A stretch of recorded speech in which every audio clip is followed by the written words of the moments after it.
Magandang gabi. Ayan, so malamig ang panahon. So ang lulutuin natin ngayon ay this. Ayan, di ba? Kapartner niya ang itlog na haluan ko ng century tuna at of course may bawang sibuyas. Di ba? Ayan, so pipito muna tayo.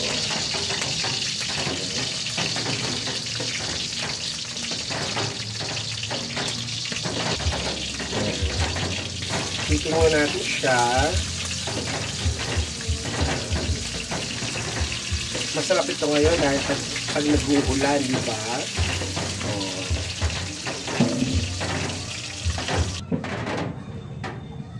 So, bawang sibuyas. Ilutuin naman natin ay itlog. Ayan, na may proong century tuna. So, ikisa natin bawang sibuyas at ang century tuna. So, pamamantikain natin yan.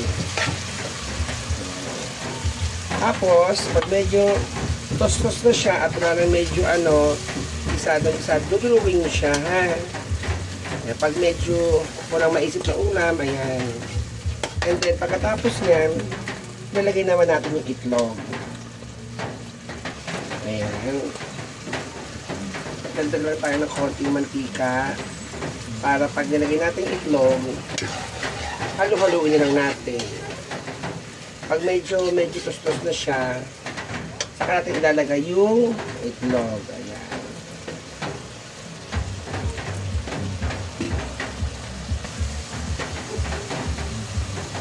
Ayan na siya. So, medyo patry na siya. So, may mantika na siya. Ilagay natin itlog.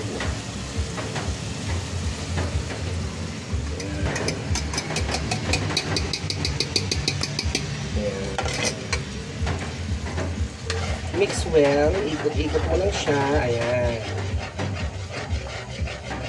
Ayan.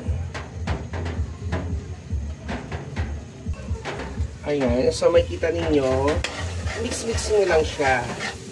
Ayan. Hanggang sa medyo matustos siya. So, meron ka ng chartang tuna. Ayan. So, ganyan na procedure. So, ayan na. Luto na siya. Siyempre, yung paglalagyan din ninyo, lagyan nyo rin siya ng tissue para ma-absorb yung mga mantika. Okay? So, ayan ang ating chartang tuna. Thank you for watching. Bye!